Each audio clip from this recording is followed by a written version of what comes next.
এসো এসো মন্ত্রী এসো, বিজয়ের মিষ্টি মুখ করো। আগে মহারাজ, আমায় সবার আগে কেন? আপনি রাজ্যের মন্ত্রী বলে কথা, মহারাজের পরেই তো আপনার স্থান। রানীর মুখে সুনাম শুনে মন্ত্রী পেলেন সুখ, মিষ্টির লোভে তাই খুলছেন তার মুখ। আরে আমি তো ভুলেই গিয়েছিলাম, আমার তো মন্ত্রী মশাইয়ের সাথে কোলাকুলি করাই হয়নি। আসুন মন্ত্রী মশাই, এই বিজয়ের দিনে একটু কোলাকুলি হয়ে যাক। ওরে বাবা রে, কি জোরে ফেলে দিল আমাকে! ওরে বাবা রে, বাবা রে! সে কি মন্ত্রী মশাই, উল্টে গেলে হবে? ধুলো ঝেড়ে উঠে পড়ুন। থাক থাক থাক, আর হাত বাড়াতে হবে না। জুতো মেরে গরু দাঁড়াচ্ছে। ওরে বাবা! আচ্ছা, আর রাগ করবেন না, আসুন কোলাকুলিটা সেরেই নি। থাক থাক, অনেক হলো। মুখেই বলি, প্রত্যেককে শুভ বিজয়া। শুভ বিজয়া, শুভ বিজয়া, শুভ বিজয়া।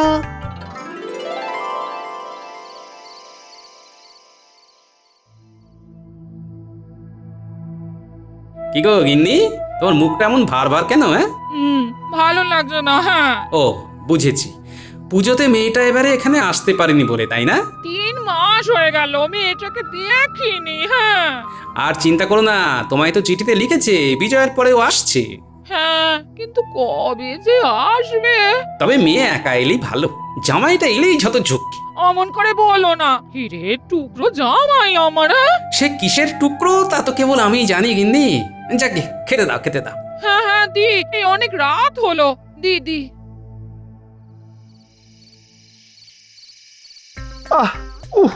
ওরে বাবা, পড়ে গিয়ে কোমরটা একেবারে যেন ভাজা ভাজা হয়ে গেছে।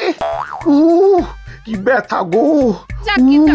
গরম ভাত রেঁধেছি, ওই ভাজা দিয়ে চারটি খেয়ে নাও তো দেখি। মস্করা করছো? কি করবো বলো বলো, একটা ভাত নাকি মন্ত্রীর হাড় ভেজে দিচ্ছে, তো মস্করা না করে উপায় আছে? অনেক দেখেছি গিন্নি, এবার দেখবে গোপাল মজা।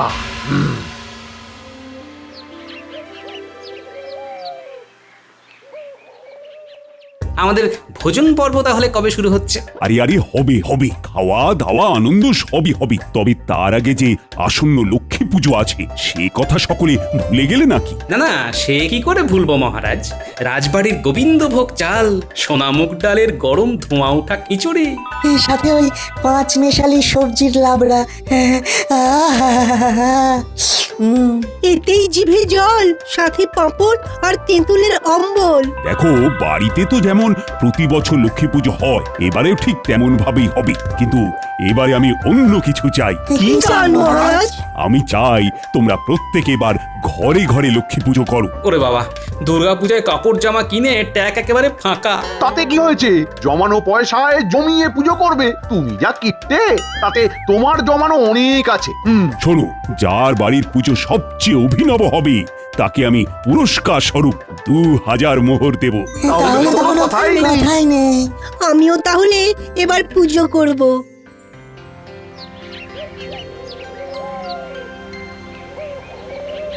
তাহলে তুমি ঠিকই করে নিয়েছো যে এই সামান্য ব্যাপারটার জন্য আমার উপরে রাগ করে থাকবে, আর কথাও বলবে না, তাই তো?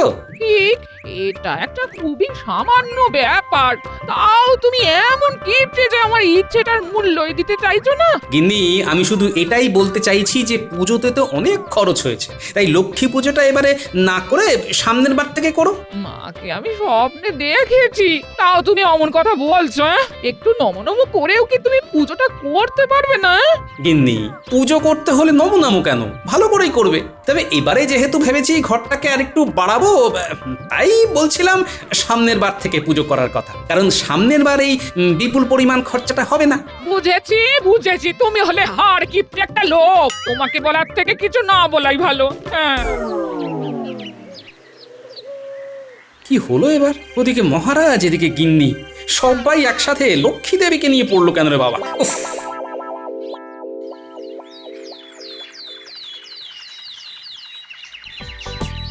ভজ গৌরাঙ্গ কহ গৌরাঙ্গ লহ গৌরাঙ্গের নাম রে। আরে ও গোপাল, গোপাল, এত সকালে কোথায় যাচ্ছ? আরে তোমরা তা আবার সকলে দল বেঁধে, কি ব্যাপার? আমরা সবাই একসাথে লক্ষ্মী প্রতিমা বানানোর ফরমাশ করতে যাচ্ছি। তো বিশাল ব্যাপার, তোমরা সকলে মায়ের পুজো করছো। মহারাজ খুব খুশি হবেন। সব থেকে ভালো লাগলো বিজ্ঞানী তুমিও পুজো করছো দেখে। ভাবলাম মাকে পুজো করলে যদি মঙ্গল হয় তাহলে সামান্য ফল প্রসাদ দিয়ে পুজোটা করেই ফেলি। তা ভাইয়া তুমি কি পুজো করছো না? না ভাইয়া, আসলে বাড়িটা বাড়াবো তো, তাই আর পুজোর খরচাটাতে গেলাম না, বুঝলে। গোপাল বলি কি পুজোটা করেই ফেলো। একবার যদি তুমি পুজো করে 2000 মোহর পুরস্কার পেয়ে যাও তাহলে তো অনায়াসেই বাড়ির কাজ করিয়ে নিতে পারবে। হ্যাঁ হ্যাঁ, আর পুজো করাতে অত ব্যয় হবে না। আর দেখছো না, আমরাও সবাই পুজো করার সিদ্ধান্ত নিয়েছি। আমি যে পুজো করছি সেটাই আমার পুজোর অভিনবত্ব। হ্যাঁ চলো তবে বন্ধু গোপাল, প্রতিমার ব্যাপারটা সেরে আসি সকাল সকাল। না, পুজোটা তাহলে করেই ফেলি। ওদিকে গিন্নিও বলছিল, আর এদিকে এরাও সবাই করছে, আর মোহর জিতলে তো কথাই নেই।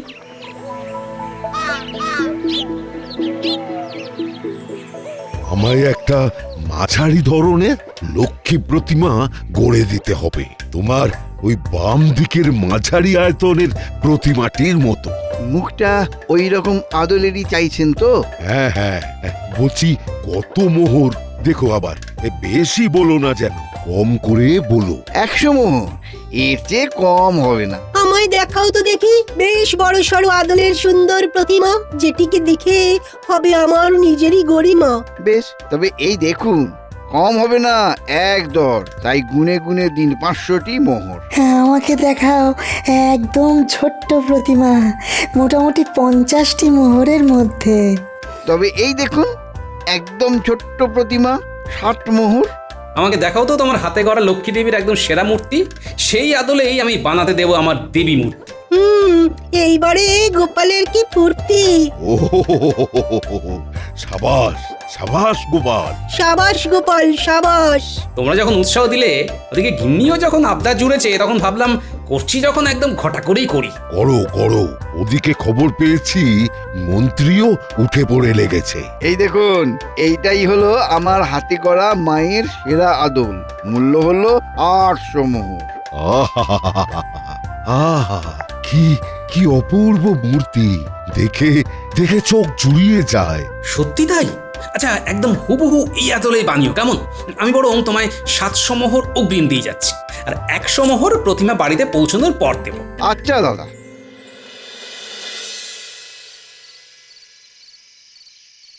গিন্নি, ও গিন্নি, আরে তুমি আর আমার উপর রাগ করে থাকতেই পারবে না। বাবা, বাবা শ্বশুর, বাবা ওরে বাবা, এসে গেছে ওষুধ। কিছু বললে বাবা? না, কিচ্ছু বলিনি। তোকে দেখে যে কি আনন্দটাই না পেলাম। সারাটা পুজো তোকে আমি আর তোর মা না দেখতে পেয়ে কি যে কষ্ট পেয়েছি। তুই তোর বাবাকে বলে দে আমার দুঃখ কষ্ট সম্পর্কে ওনাকে আর না ভাবলেও চলবে। হ্যাঁ বাবা শ্বশুর, আমাকে দেখে বুঝি আপনি খুশি হননি? বাবা, সেটা আর না হয় নিজের মুখে নাইবা বললাম। গিন্নি শোনো, এবারে আমাদের বাড়িতেও লক্ষ্মী পুজো হবে। আমি একদম সেরা মৃৎশিল্পীর কাছে সেরা প্রতিমা গড়ার ফরমাইশ করে এসেছি। এত আদিক্ষেতা না করলেও হতো। ওই দেখো, হাঁড়িতে একতাল মাটি রেখেছি, ভেবেছিলাম ওই মাটি দিয়েই প্রতিমা বানাবো। হ্যাঁ বেশ তো, 2 রকমের প্রতিমারই পুজো হবে আমার বাড়িতে, কি আছে?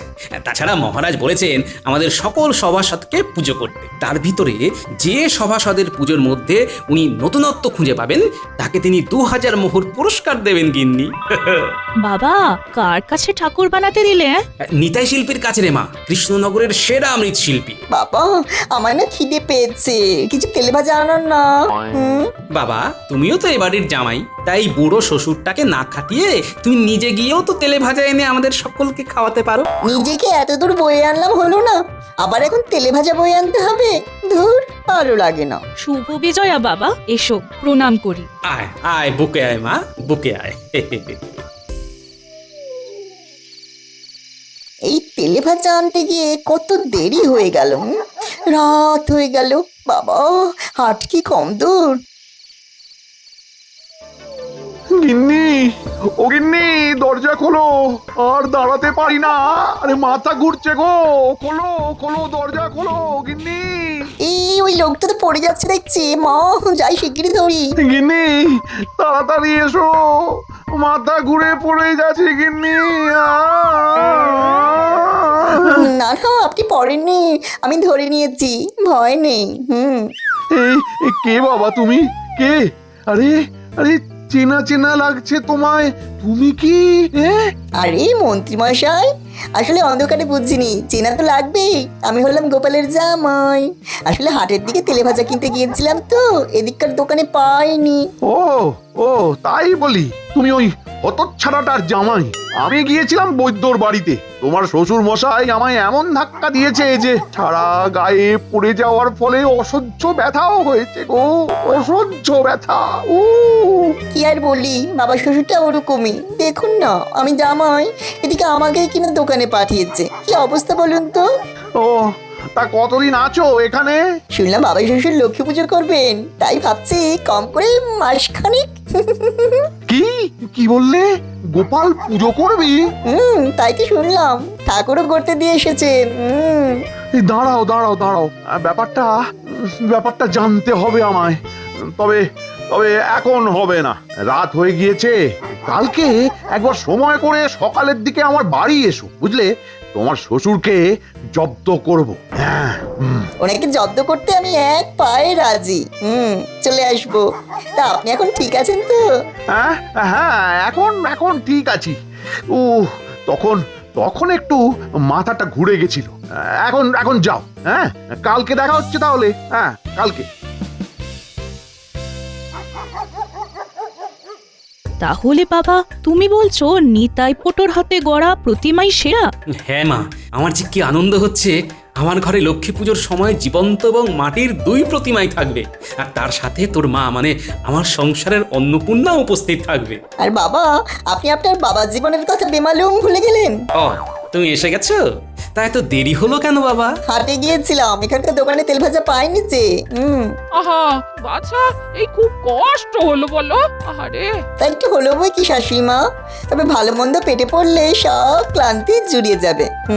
এই যে এই বলি, কালকে ভালো পরিমাণে পাঁঠার মাংস, কাতলা আর ইলিশ মাছ এনে রেখো, বাবা জীবনকে রেঁধে খাওয়াবো। হ্যাঁ, চিন্তা নেই, সব এনে দেবো।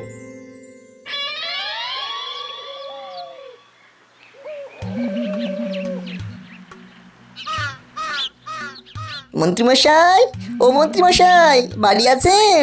ও জামাই, এসে গিয়েছো? বেশ বেশ বেশ, আসো আসো আসো, ভিতরে আসো। হ্যাঁ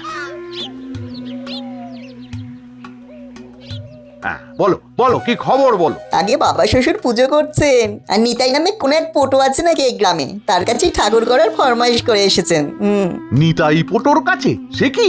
সে তো ওই কৃষ্ণনগরের সব থেকে সেরা প্রতিমা শিল্পী। বেশ বেশ বেশ, তাহলে তাহলে এক্ষুনি যেতে হচ্ছে তার কাছে। গোপালকে কিছুতেই তার হাতে গড়া প্রতিমা বাড়িতে নিয়ে যেতে দেওয়া যাবে না।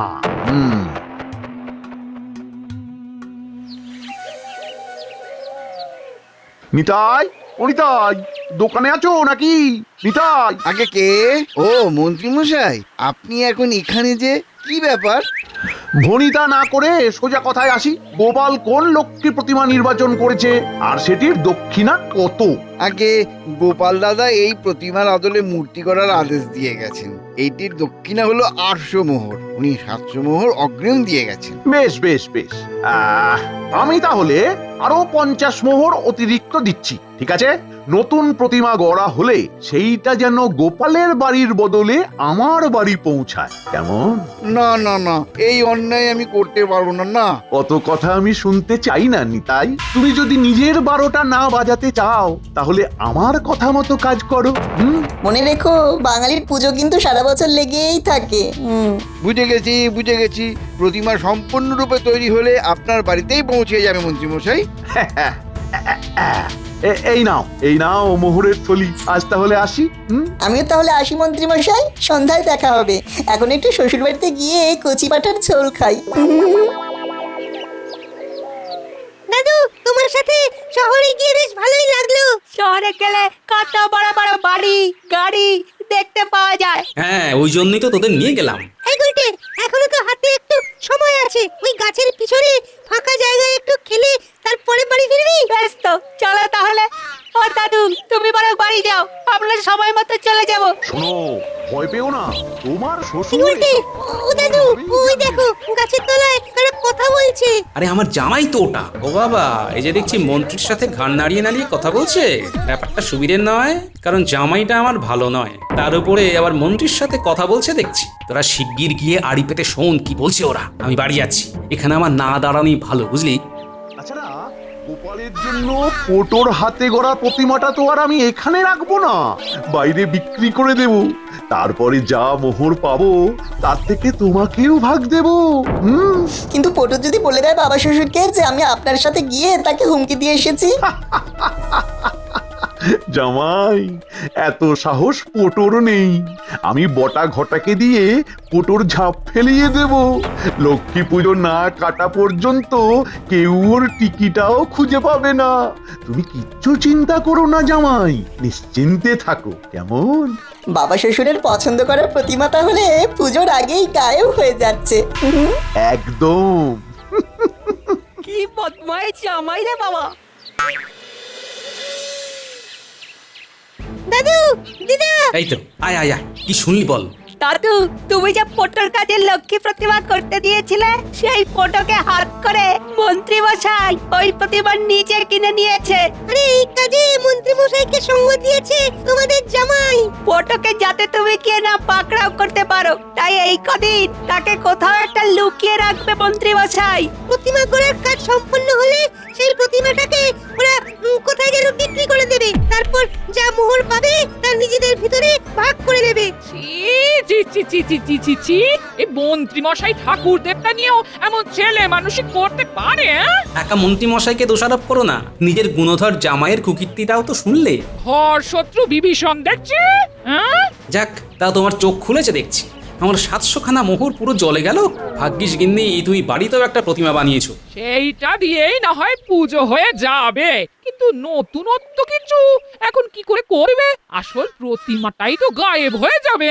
দেখছি কি করি। তবে জামাই ফিরুক আজ, ওর একদিন কি আমার একদিন। হ্যাঁ, আমায় কি আজ তবে সত্যি সত্যি কিছু খেতে দেবেন না বউ? বললাম তো না। তোমার লজ্জা করলো না মন্ত্রী মশাইয়ের সাথে হাত মিলিয়ে প্রতিমা সরানোর কাজে সামিল হতে? কি করব বলো, অনেকগুলো মোহর দেবে বললো। এ তাই বলে লক্ষ্মী প্রতিমা সরানোর কাজে সামিল হলে? কে না বড়লোক হতে চায় বলুন? আপনারা যখন আপনার মেয়ের সাথে আমার বিয়ে দিয়েছিলেন তখন তো বলেছিলেন যে আপনাদের ঘরের লক্ষ্মীকে নিয়ে যাচ্ছি, আমার প্রচুর ধন সম্পত্তি হবে। কিন্তু কোথায় কি হলো? যে তিমিরে ছিলাম সেই তিমিরেই তো আছি এখনো। না হলো ধন সম্পত্তি, না হলো দেদার বস্ত্র। বেশ, এই কথা তুমি যখন বলতে পারলে তখন আমার মেয়ে আর তোমার সাথে ও বাড়ি যাবে না। কি না না, আমি আর এমন করব না, আমাকে ক্ষমা করে দিন। আপনারা আমায় যা বলবেন আমি তাই করব। বেশ, তবে আজ থেকে একদম লক্ষ্মী পুজোর পরের দিন পর্যন্ত ঘরের যাবতীয় কাজ, এমনকি পুজোর জোগাড় যন্ত্র করা সব তুমি করবে। আমরা এই কদিন বিশ্রাম নেব। হ্যাঁ, পায়ের ওপর পা তুলে। হ্যাঁ, সম্পত্তি, বস্ত্র, এগুলোই হবে আমার পুজোর নতুনত্ব।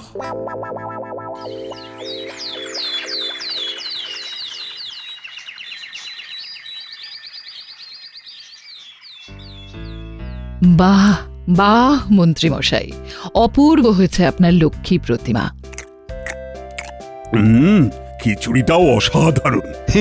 মহারাজ, তাহলে এখনো পর্যন্ত সবার থেকে আমি এগিয়ে তো মহারাজ? এগোনো পেছনোর ব্যাপারটা মাথা থেকে ঝেড়ে ফেলুন মন্ত্রী মশাই। এটাই ভাবুন যে আপনারা কি সুন্দর আমাদের এক কথাতেই কেমন পুজো করলেন। চলুন তাহলে সবাই এবারে গোপালের বাড়ি যাই।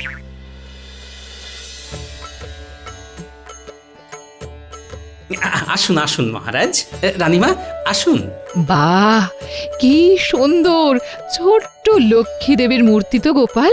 বাহ, এই মূর্তি আমার স্ত্রী নিজের হাতে গড়েছে রানীমা। হ্যাঁ, অসাধারণ। আচ্ছা গোপাল, মূর্তির পাশে নতুন কোণের কলেবরে লাল কাপড় দিয়ে ঢাকা ওই জিনিসটা কি? আগে রানীমা, ওটাই তো আমার পুজোর বিশেষত্ব। মানে? মানে কি কি আছে ওখানে? ওখানে চুবড়ি আছে মহারাজ, একদম উপরে রয়েছে সিঁদুরদানি। আচ্ছা, এরকম করে সাজানোর অর্থ কি গোপাল? মহারাজ, আমাদের পৃথিবী হলো শস্য শ্যামলা, তাই ধান শস্য রূপে মা লক্ষ্মীরই স্বরূপ। চাল যা আমাদের খাদ্য, তা মায়ের কৃপাতেই আমরা পাই। মোহর বা ধন, তাও মায়ের আশীর্বাদেই লাভ করি। আর বস্ত্রও মায়ের জন্যই জোটে।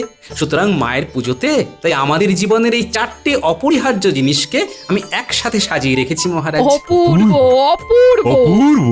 না, গোপালের পুজোই সব থেকে অভিনব পুজো, আর কোনো সংশয় নেই। মহারাজ, গোপালকে এবারের পুরস্কারটা তুলে দিন। এই মহারাজ, রানীমা রানীমা, আমার পুজোটাই সব থেকে সেরা ছিল, একবার ভেবে দেখুন। যাও মন্ত্রী যাও, তুমি বরং বাইরে গিয়ে কপাল চাপড়াও। মন্ত্রীমশাই, আমাকে হারানোর জন্যে আপনাকে আরো আরো বুদ্ধিধর হতে হবে। শুধুমাত্র একে তাকে ভয় দেখিয়ে, গুম করে, এটা সেটা চুরি করে আপনি পার পাবেন না। চুরি করেও কিছু লাভ হলো না, তাহলে এরপরে কি ডাকাতি করবো নাকি? বাড়িতে মনে হয় আজ পুরস্কার জিতিনি বলে বউ খেতেও দেবে না। যাক, গোপালের বাড়িতেই বরং দুটো খেয়ে নি।